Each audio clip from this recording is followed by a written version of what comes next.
Heading over to X for the breaking news. As we've talked about in the beginning of the video, per the CME Group, this is coming from Brad Garlinghouse, CEO of Ripple, XRP futures contracts were the fastest ever, just over 3 months, to hit $1 billion in open interest. As we see here in the post from the CME Group, August was hot, but the crypto space was hotter. Record $36 billion in open interest for crypto futures and options on August 22nd. 1,006 large open interest holders, XRP, Solana, and Micro Ether futures open interest hit all-time highs. Institutional activity is broadening beyond just Bitcoin. And as we see here in the graphic, crypto futures suite volume, currently total futures and options, 313 billion. Bitcoin suite has 168.9 billion.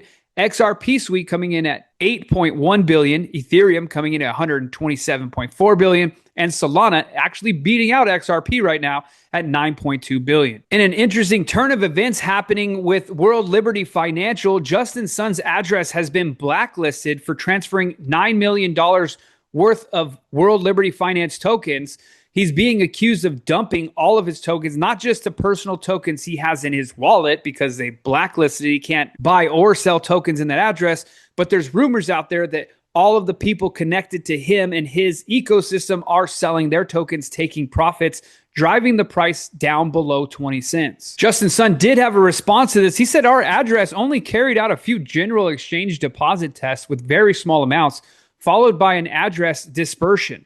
No buying or selling was involved, so it could not possibly have been any impact on the market. As I know, many of our audience is very excited about the World Liberty Financial token and the opportunity that it has with it being down so deep. Are you looking to buy the dip? Let me know down in the comment section. Also breaking now, Wyoming has chosen Hedera HBAR for the host of FRNT, the first United States issued stablecoin backed by dollars and Treasury. Congratulations to all those HBAR holders out there. This is a massive success. Huge announcement for HBAR. And in a huge announcement today coming from the SEC, the leader, Paul Atkins, today we released the unified agenda of regulatory and deregulatory actions. This agenda reflects that it is a new day at the SEC. The agenda covers potential rule proposals related to the offer and sale of crypto assets to help clarify the regulatory framework for crypto assets and provide greater certainty to the market.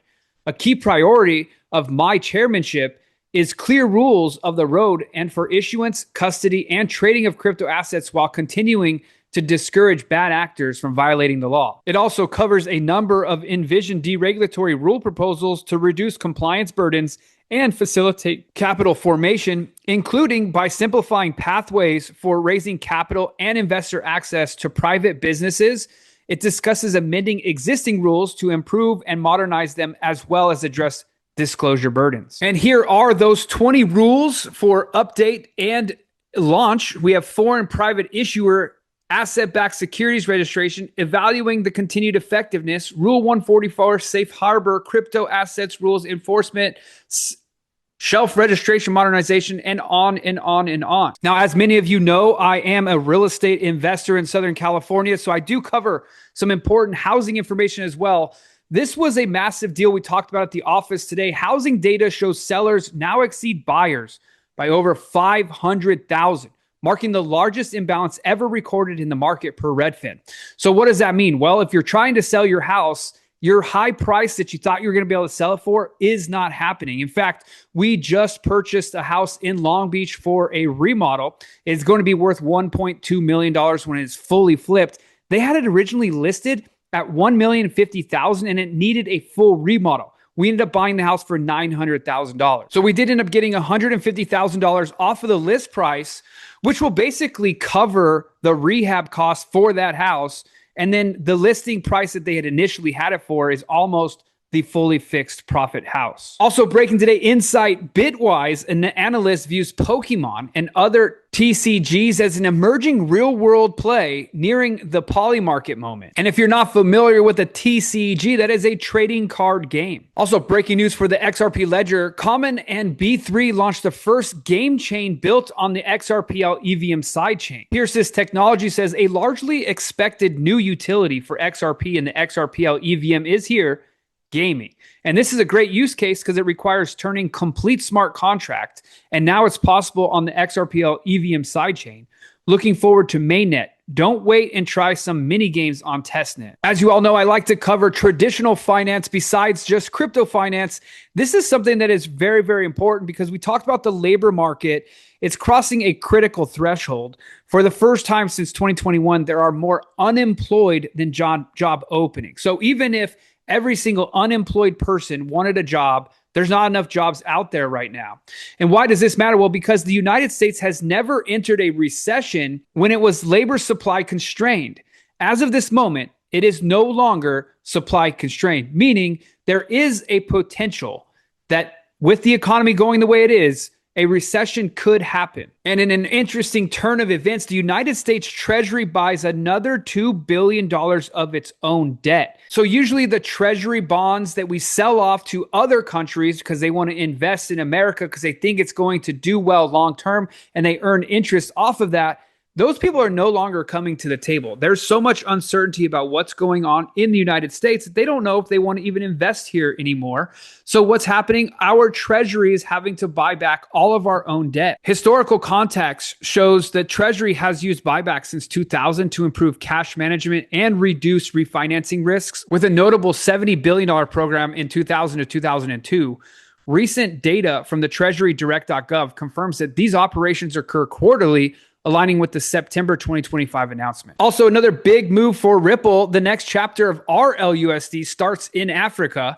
We're proud to bring our trusted USD-backed stablecoin to the continent with new partners, Chipper Cash App, Valor.com, and Yellow Card app. Together, we'll unlock new potential for cross-border payments and financial infrastructure. On top of that, for XRP, Weebus International signs a strategic partnership with Air China, unlocking access to over 60 million members and introducing future XRP payment solutions for 60 million Phoenix Miles members. This will give enhanced user experience, instant transactions, plus tokenized rewards. And a great meme here for Jerome Powell with his laser eyes. If we see rate cuts in September, which altcoins will go parabolic?